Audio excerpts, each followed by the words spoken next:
सांसद बीडी शर्मा ने खजुराहो लोकसभा को क्या दिया कि जनता उसे 10 लाख वोटों से चुनाव जिताएगी। खंड की समूचे बुंदेलखंड की जो एक सबसे बड़ी समस्या है वो है पलायन। शायद रोजगार नहीं मिल पा रहा। क्या अगला टर्म इसके नाम होने वाला है? अगला टर्म इसी के नाम से है। शिवराज सिंह चौहान को मुख्यमंत्री पद से विदाई और मोहन यादव को मुख्यमंत्री बनना, इस पूरे घटनाक्रम में बतौर प्रदेश अध्यक्ष आपकी भूमिका क्या रही? विश्वास है बीडी शर्मा जी पर, नरेंद्र मोदी पर? बिल्कुल। तो भाजपा की सपोर्ट में काम करेंगे आप? बिल्कुल करेंगे, बिल्कुल करेंगे। क्या आने वाले समय में बीजेपी की तरफ से ओबीसी के अलावा क्या कोई और फिर यहाँ पर प्रोजेक्ट किया जाएगा सीएम के लिए?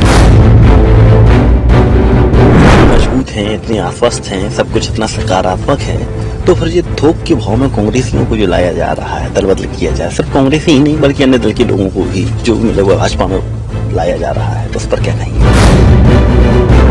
एक सवाल निकलकर सामने आ रहा है, क्या भाजपा विपक्ष विहीन लोकतंत्र में भरोसा रखती है? शिवराज सिंह चौहान को मुख्यमंत्री पद से विदाई और मोहन यादव को मुख्यमंत्री बनना, इस पूरे घटनाक्रम में बतौर प्रदेश अध्यक्ष आपकी भूमिका क्या रही?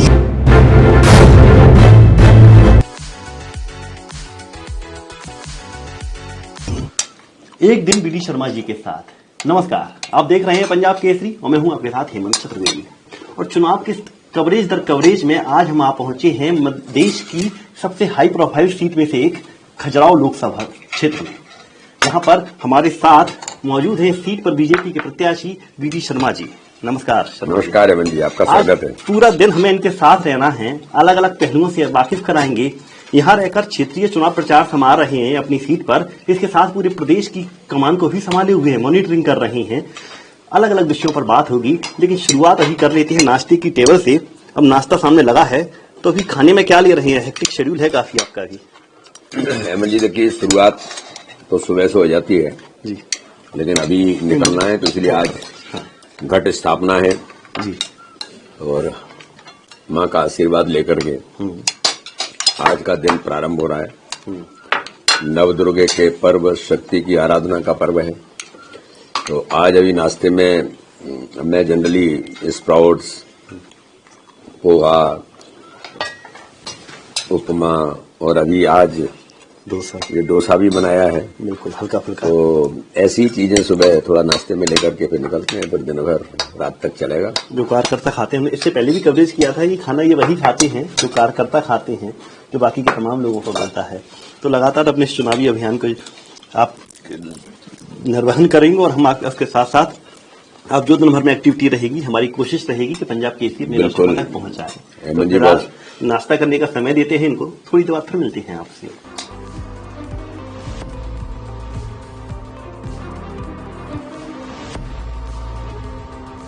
जो दिन हम बीडी शर्मा जी के साथ गुजार रहे हैं वो नवरात्रि का पहला दिन है, गुड़ी पड़वा का दिन है। तो आज माँ का आशीर्वाद लेने के लिए यहाँ के एक बड़ी माँ के मंदिर जा रहे हैं बीडी शर्मा जी, और जो 52 शक्तिपीठों में से एक माना जाता है पद्मा देवी।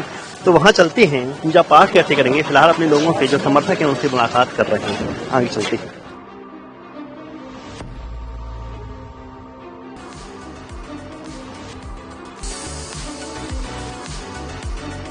तो मात्र आराधना के बाद अब वक्त हो चला है जनता के बीच जाने का। तो बीडी शर्मा अपने निर्धारित समय के अनुसार अब जनता के बीच जाने के लिए तैयार हो चुके हैं।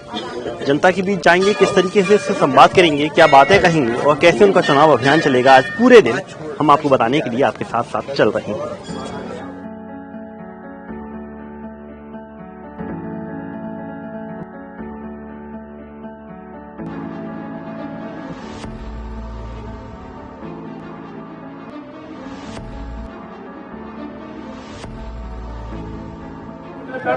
ककरहटी गांव है पन्ना जिले का, ककड़ी खा रहे हैं यहाँ पर हम। अभी शर्मा जी भाषण दे रहे हैं, नरेंद्र मोदी के नाम पर वोट देने की अपील कर रहे हैं। कह रहे हैं पिछली बार 4.5 लाख वोटों से जिताया, इस बार 10 लाख वोट चाहिए। सुनिए क्या कह रहे हैं बीडी शर्मा जी। ये गर्व होता है जब लोग कहते हैं कि दुनिया का सर्वाधिक लोकप्रिय नेता कौन है। विदेशी एजेंसी कहती है दुनिया का सबसे लोकप्रिय नेता कोई है तो भारत का प्रधानमंत्री नरेंद्र मोदी है। तो मेरे ककराची के नागरिक भाई और बहनों, मैं आज आपसे संकल्प दिलाने के लिए आया हूं। जो दुनिया का सबसे लोकप्रिय नेता है, गरीबों का मसीहा है,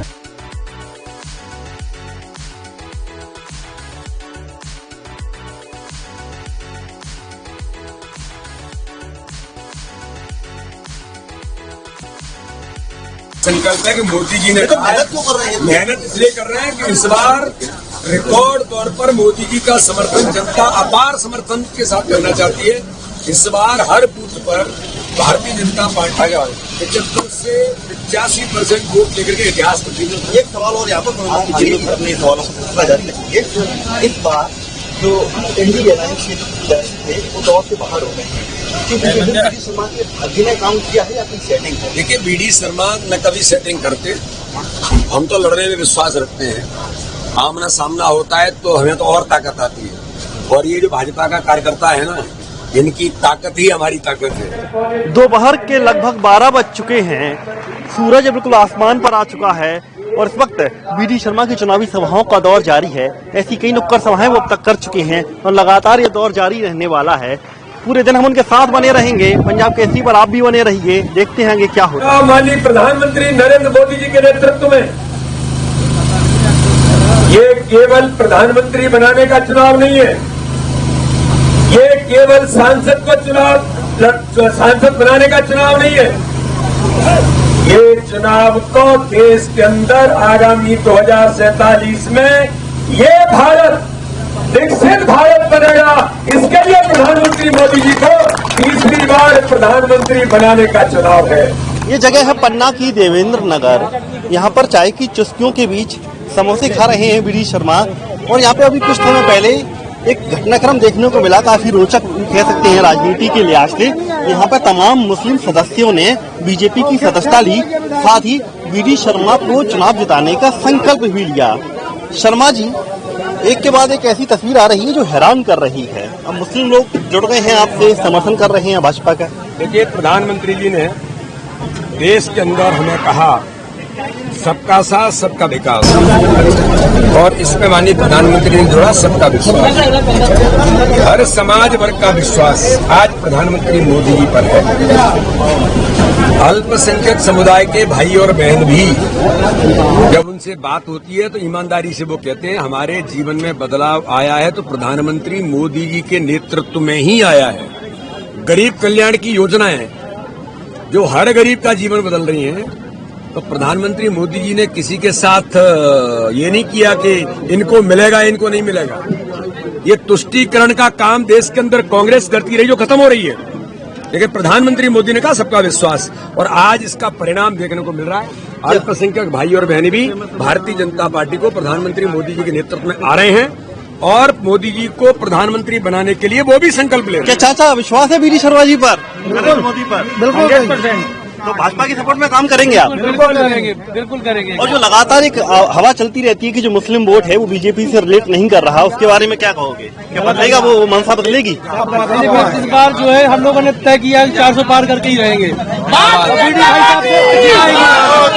लोकसभा 10 लाख पार, 10 लाख पार, नया नारा दे दिया 10 लाख पार। बिल्कुल, तो लगातार सफर जारी रहेगा, खबरों का सफर, इंटरव्यू का सफर जारी रहेगा। और छतराल चाय की चुस्कियां ले रहे हैं बीडी शर्मा जी, हम भी उनके साथ चाय पीते हैं और फिर एक नए मोड़ पर आपके साथ मिलेंगे। पंजाब केसरी पर आप बने रहिए।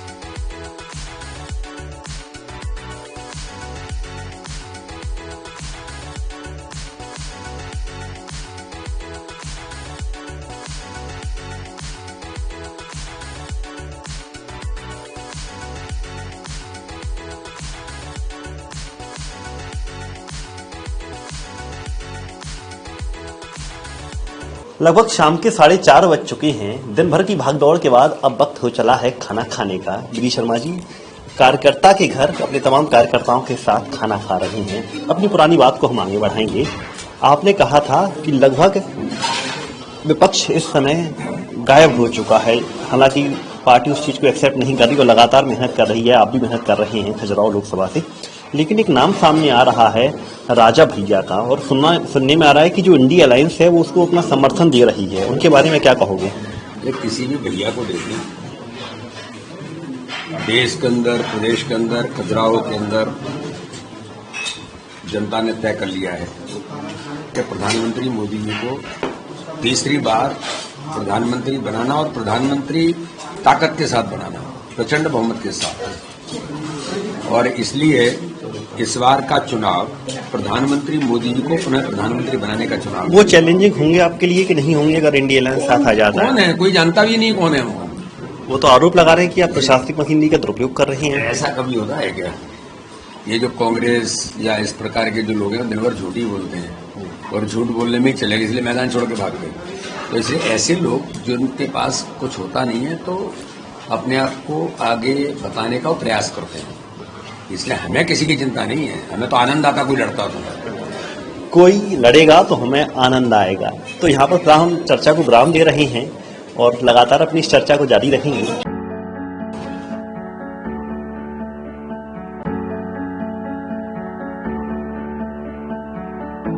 चुनावी सभाएं देख ली, जनता के साथ संवाद देख लिया, तमाम राजनीतिक दावे और वादे भी देख लिए, लेकिन अब बीडी शर्मा जी, मेरा अगला सवाल आपसे ये है कि आखिर सांसद बीडी शर्मा ने खजुराहो लोकसभा को क्या दिया कि जनता उसे 10 लाख वोटों से चुनाव जिताएगी? सबसे पहले तो खजुराहो लोकसभा की जनता ने जो मुझे पिछली बार आशीर्वाद दिया था, मेरा ये प्रयास रहा, माननीय प्रधानमंत्री मोदी जी ने लगातार बुंदेलखंड के विकास के लिए, मध्य प्रदेश प्रधानमंत्री मोदी जी के मन में हमेशा रहा है। इसलिए हमारा कैंपेनिंग था कि मध्य प्रदेश के मन में मोदी जी और मोदी जी के मन में मध्य प्रदेश। तो इसलिए आज बुंदेलखंड जो क्षेत्र है, जो मेरा मूल लोकसभा है, वहां आज पानी की समस्या और गरीबी, इसको लोग बहुत ज्यादा ये कहते हैं कि गरीब बुंदेलखंड है और सूखा बुंदेलखंड है। बिल्कुल। लेकिन 44,605 करोड़ की परियोजना, नदी जोड़ो अभियान, अटल जी का सपना पूरा करने का काम भारत के प्रधानमंत्री मोदी जी ने जो अभी किया, ये एक माइलस्टोन कदम कि अब ये बुंदेलखंड सूखा नहीं, हरा भरा होगा और समृद्धशाली होगा। साथ में ही आज आप देखेंगे कि एजुकेशन के लिए कटनी में मेडिकल कॉलेज, पन्ना में मेडिकल कॉलेज, पन्ना में एग्रीकल्चर कॉलेज, आयुर्वेदिक कॉलेज अभी हमारी सरकार ने खजुराहो में दिया है। मध्य प्रदेश के अंदर माननीय प्रधानमंत्री मोदी जी ने विश्व स्तरीय रेलवे स्टेशन बनाने का काम अगर भोपाल में किया तो उसी के बराबर खजुराहो का रेलवे स्टेशन भी 350 करोड़ से बन रहा है। पन्ना का रेलवे स्टेशन, एजुकेशन से लेकर के हेल्थ के मामले में और टूरिज्म में खास तौर पर खजुराहो जो वर्ल्ड हेरिटेज है, तो एक फ्लाइट कनेक्टिविटी, एयर कनेक्टिविटी चाहिए थी, उसकी शुरुआत हुई। वंदे भारत एक्सप्रेस की सौगात दिल्ली से खजुराहो, जो लोग कल्पना कभी नहीं करते थे, प्रधानमंत्री जी ने वो भी दी। और आज मैं कहना चाहता हूं कि बुंदेलखंड का नौजवान, चाहे वो पन्ना, कटनी, छतरपुर, टीकमगढ़, इधर किसी भी क्षेत्र का, दमोह, सागर, उसको लगता है कि मुझे हवा में उड़ान भरना है और पायलट बनना है तो उससे अमेरिका और इंग्लैंड नहीं जाना पड़ेगा। मेरा सवाल यहाँ से आज खजुराहो एयरपोर्ट पर 2 पायलट ट्रेनिंग सेंटर देने का काम प्रधानमंत्री मोदी जी ने किया है। बिल्कुल। पहला टर्म में आपने बिजली, पानी, शिक्षा, स्वास्थ्य की बात कर रहे हैं, लेकिन जो बुंदेलखंड की, समूचे बुंदेलखंड की जो एक सबसे बड़ी समस्या है वो है पलायन। शायद रोजगार नहीं मिल पा रहा। क्या अगला टर्म इसके नाम होने वाला है? अगला टर्म इसी के नाम से है। आपने ये बहुत सही कहा और अभी भी हमने प्रयास किए, इसलिए 2 बातों पर हम फोकस कर रहे हैं। एक तो उद्योग, जो किसी भी प्रकार से बुंदेलखंड में आज उद्योगों की सबसे बड़ी कमी है। बिल्कुल। रोजगार इसलिए अवसर नहीं मिलता है, मैन पावर की कमी नहीं है, मैन पावर शायद, डायमंड लोग हैं, काम करने में डायमंड है, इंडस्ट्री नहीं है। हमने शुरुआत की है, तो पन्ना में तो हमने इसकी शुरुआत कर दी है, क्योंकि जगह भी है, यहाँ पर माहौल भी है, मैन पावर भी है। यहाँ पानी की कमी होने के कारण से चीजें नहीं थी। कैन बेतवा के आने से प्रचुर मात्रा में पानी होगा और अब यहाँ पर इंडस्ट्रीज के माने में भी मैंने प्रयास इसको लेकर के शुरू किए हैं। तो एक तो इंडस्ट्रीज बने जिससे स्थानीय लोगों को रोजगार मिले, एक बड़ा काम है। दूसरा, टूरिज्म में ये इंडस्ट्रीज हब के तौर पर कैसे डेवलप होगा, ये हम प्रयास कर रहे हैं। और आज पन्ना टाइगर रिजर्व, खजुराहो, ओरछा, ये पूरा जो बेल्ट है, एक हब भी बन रहा है और एक रूट बन रहा है जी। तो इसलिए चित्रकूट से कनेक्ट हो रहे हैं हम, इलाहाबाद से कनेक्ट हो रहे हैं, तो इसलिए मैं ऐसा मानता हूं बनारस से कनेक्टिविटी बढ़ाने का प्रयास कर रहे हैं। तो टूरिज्म में हमें अचीवमेंट इस बात का है, साल भर के अंदर जितने विदेशी टूरिस्ट आए हैं उनकी पहली पसंद पन्ना बना टाइगर रिजर्व जी, ये ऑन रिकॉर्ड है। तो खजुराहो में अब डोमेस्टिक टूरिस्ट भी बढ़ रहा है, विदेशी टूरिस्ट आता ही है, कनेक्टिविटी बढ़ रही है। तो टूरिज्म का भी जो इको टूरिज्म है, जो खास तौर पर विलेज टूरिज्म है, इसको भी होम टूरिज्म है, इसको भी एक नया अवसर प्रधानमंत्री जी ने दिया है। इस दिशा में भी हम प्रयास कर रहे हैं। तो एक तो ये इस क्षेत्र में होगा, एक मेरे दिमाग में ऐसा है कि हम इसे खजुराहो को एजुकेशन का भी हब बनाएंगे जी, जिसकी मैंने शुरुआत। बाहर के लोग यहाँ पढ़ने आए, बाहर के लोग यहाँ पढ़ने आए, उन्हें आनंद आएगा जी, एयरपोर्ट है जी, वर्ल्ड क्लास रेलवे स्टेशन है। तो इस प्रकार से भारतीय जनता पार्टी की सरकार ने और मेरे जो प्रयास हो सकते हैं वो काम करने का प्रयास हमने किया। और छोटे छोटे गांव में, पंचायत में लोगों के लिए ये जो काम हो सकते थे वो सारे काम पूरे अपने लोकसभा क्षेत्र के अंदर छोटे छोटे पंचायत के लोग स्वागत करने भी आ रहे हैं। वीडी शर्मा का ये तस्वीरें जरूर फिल्माएं। भारतीय जनता पार्टी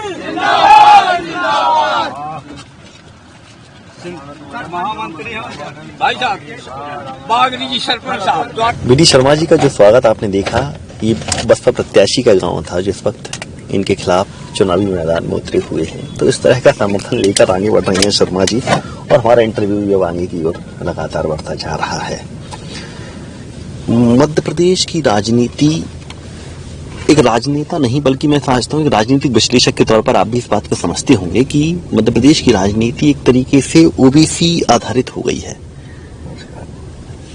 राजनीति ओबीसी आधारित हो गई और इसमें महत्वपूर्ण भूमिका भाजपा ने ही निभाई है। अपने 4 सीएम दिए हैं अभी पिछले लगातार एक कार्यकाल में।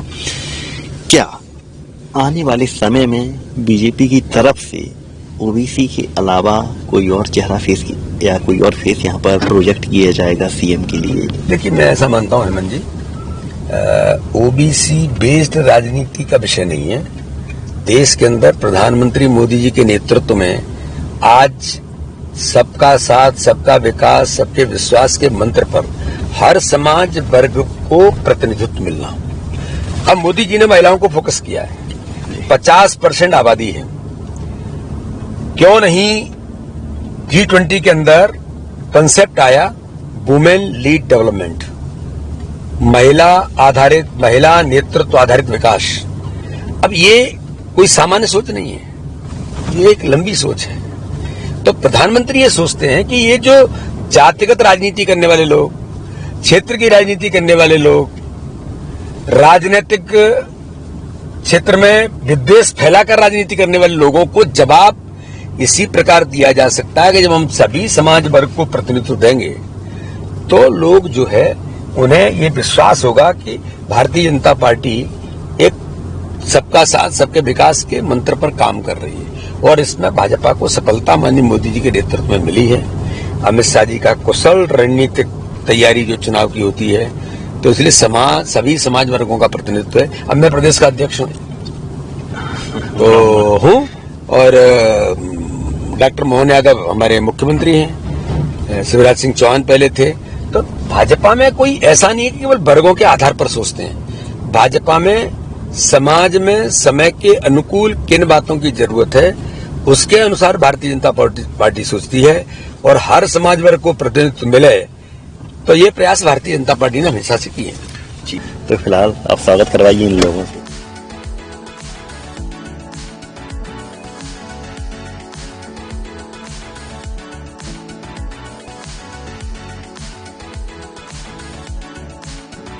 मोदी बूथ बनाएंगे, हर बूथ पर जीत का इतिहास बनाएंगे और मोदी जी की झोली में इस बार 11 लाख की थैली देने का काम करेंगे। कौन सी थैली? पैसे की नहीं, 11। ये जो है, मैं अभी फुलवारी पंचायत है अपने यहाँ गुनौर में, मैं वहाँ आया हूँ अभी। यहाँ नल जल योजना लागू हो गई, कुछ थोड़ा सा काम कहीं कोई अधूरा होगा, तो पानी यहाँ चल रहा था। लेकिन अभी मुझे लोगों ने बताया, यहाँ सरपंच है, हमारा बूथ का अध्यक्ष है, कि साहब 15 दिन पहले यहाँ जो ठेकेदार है उसने पानी बंद करा दिया।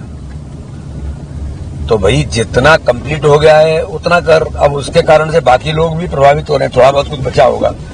तो एक बार जरा बात करके भाई अभी जो पानी पहले दे रहे थे वो पानी दें, बाकी योजना अपनी पूरी कंप्लीट करें। तो ठेकेदार को जरा एक बार फुलवारी पंचायत आप बात करके उसको जरा ठीक कराओ। फुलवारी गांव के लोगों ने कहा साहब पानी का कुछ कराइए और कर भी दिया, सिर्फ 2 मिनट लगे। खैर खजुराहो सर आपका कार्य क्षेत्र नहीं है, मध्य प्रदेश और पूरे देश भर में आपके लिए निश्चित तौर पर भाजपा के लिए तो एक अहम भूमिका निभाते हैं। तो मैं एक सवाल यहाँ पर सामने आ रहा है। दरअसल विधानसभा चुनाव के नतीजों ने विपक्षियों के साथ कई खबरनवीसों और राजनीतिक जानकारों को मुंह बंद कर दिया है। अब कुछ बोल भी नहीं पा रही। इवन जो 400 पार का नारा है तो उसका खुलकर विरोध भी नहीं कर पा रहे कई लोग। तो कोई लग रहा है कि जीत ना जाए, वाकई जीत ना जाए, हमारी बात खाली न चली जाए विधानसभा चुनाव की तरह। क्या आपको लगता है वाकई कोई कह नहीं रहा, लेकिन कितना आसान है 400 पार एनडीए? मैं ये बताता हूं कि एनडीए 400 पार भी करेगी।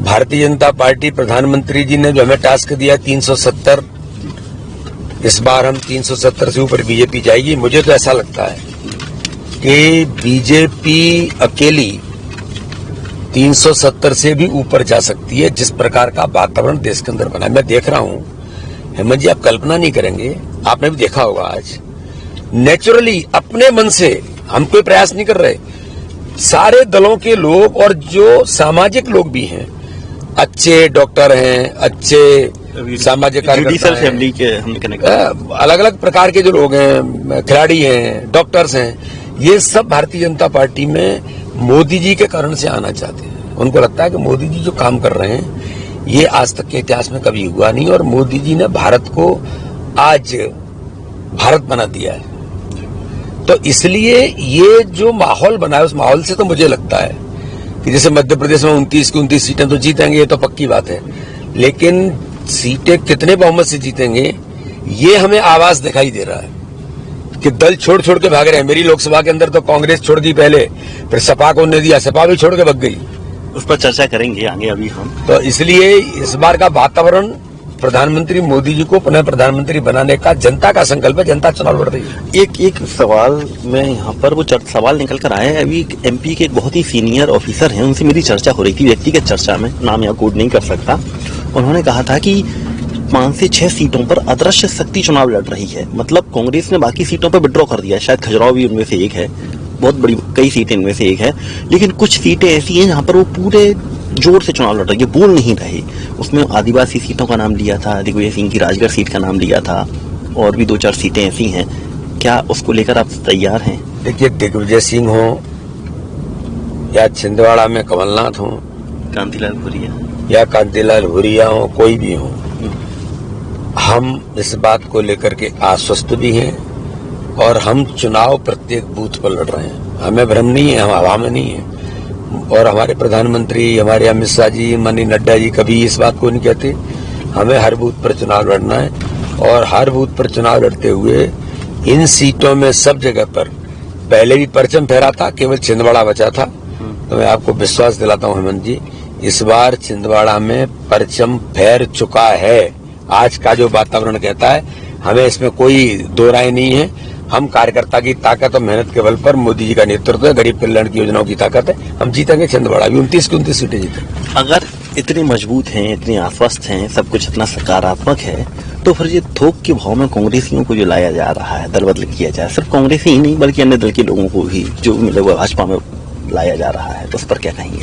देखिए, इस पर बहुत स्पष्ट है कि भारतीय जनता पार्टी का कार्यकर्ता आज के समय का हमारा पॉलिटिकल माइंड सेटअप का कार्यकर्ता है। सत्ता में 17 राज्यों में सरकार है, देश के अंदर हर प्रधानमंत्री से लेकर राष्ट्रपति और नीचे तक आज भारतीय जनता पार्टी के कार्यकर्ता पंच सरपंच तक बैठे। तो मुझे ऐसा लगता है कि इस दिशा में भारतीय जनता पार्टी तो बड़े मन के साथ, क्योंकि जो लोग देश के लिए काम करना चाहते हैं, प्रदेश के लिए, समाज के लिए काम करना चाहते हैं, तो उन लोगों को लगता है कि भारतीय जनता पार्टी में जाकर के कर सकते हैं, तो स्वागत है। गलत क्या है इसमें?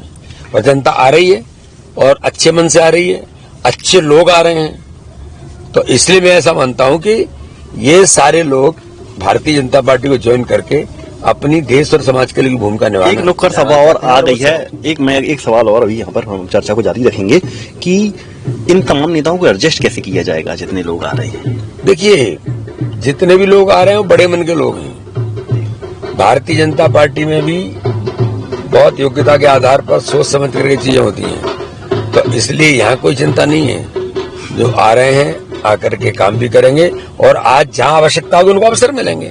तो इसलिए एक सामूहिक नेतृत्व के आधार पर हम काम करते हैं, टीम स्पिरिट से करते हैं। तो सब मिलकर के इस काम की यात्रा में निकले। और मैं ऐसा मानता हूं हेमंत जी, उनको भी लग गया है कि भाजपा एक पद्धति वाला संगठन है, उनके साथ भी ना इंजस्टिस हो सकता है ना होगा।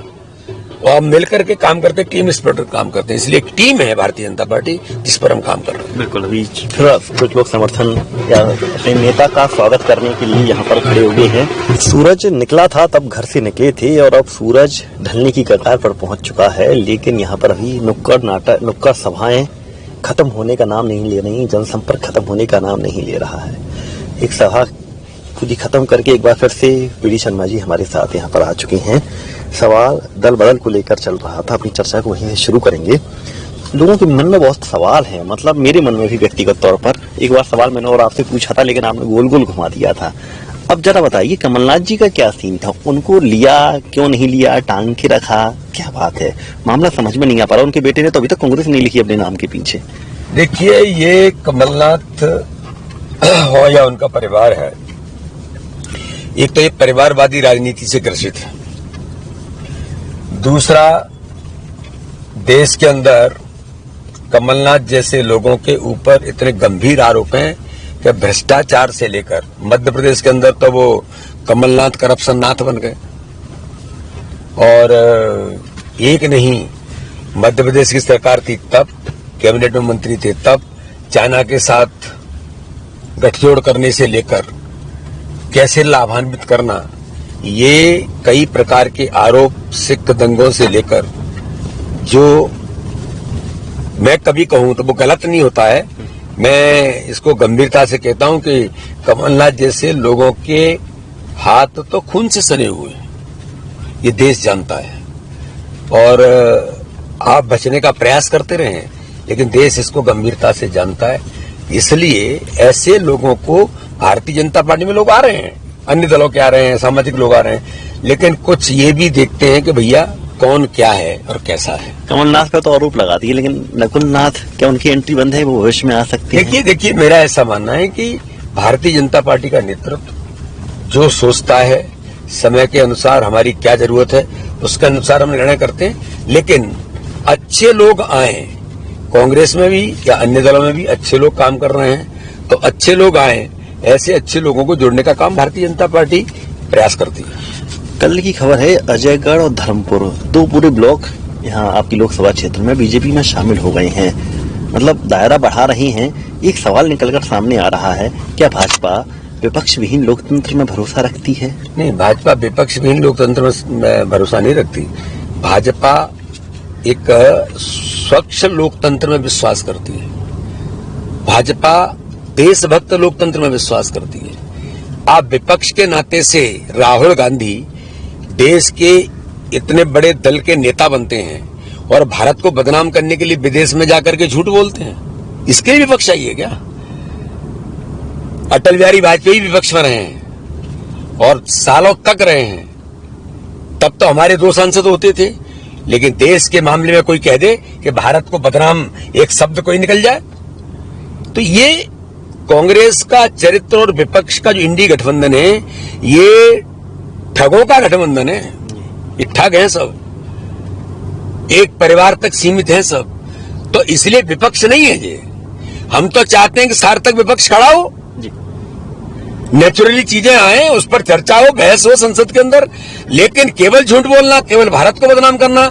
मोदी जी अगर दुनिया के अंदर, आज दुनिया भारत के नेतृत्व को सलाम कर रही है।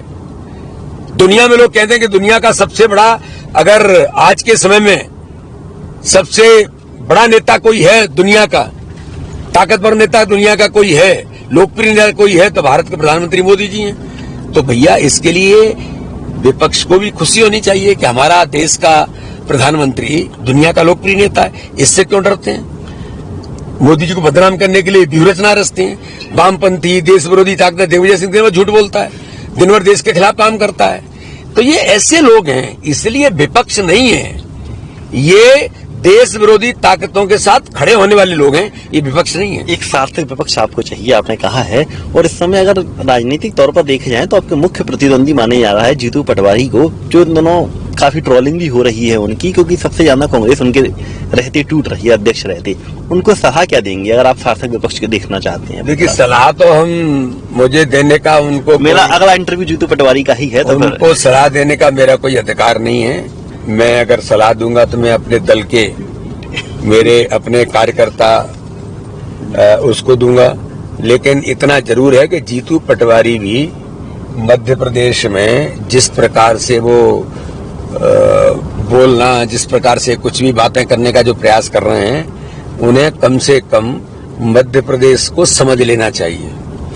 और देश के अंदर आज जो वातावरण है, प्रधानमंत्री मोदी जी के नेतृत्व में मध्य प्रदेश में जिस कांग्रेस ने इस मध्य प्रदेश को दुरावस्था के दौर में लेकर गए थे, जिस दिग्विजय सिंह ने बंटा ढार मध्य प्रदेश बनाया था, जिस कमलनाथ ने भ्रष्टाचार में आकंठ डूब गए थे, तो उस कांग्रेस के उस चरित्र को जीतू पटवारी ढंग से समझ रहे हैं कि जनता ने कांग्रेस को नकार दिया, जनता ने कांग्रेस को बिल्कुल चौराहे पर ला करके खड़ा कर दिया।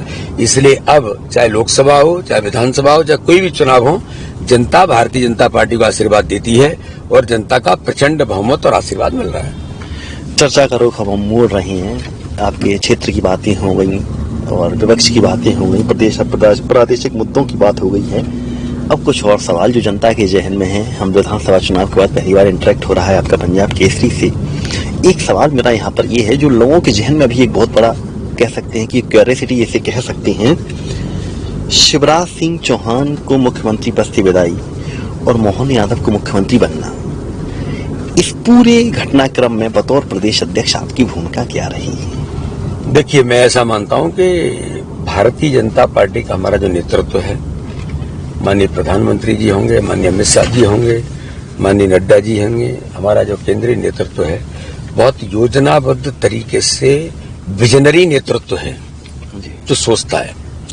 और कोई भी परिवर्तन होते हैं तो ये नेचुरल है, मैं इसको नेचुरल मानता हूं। भारतीय जनता पार्टी के नेतृत्व ने इस दिशा में जो कदम उठाए, आज माननीय शिवराज सिंह चौहान थे, 18 वर्षों तक उन्होंने मध्य प्रदेश का नेतृत्व किया।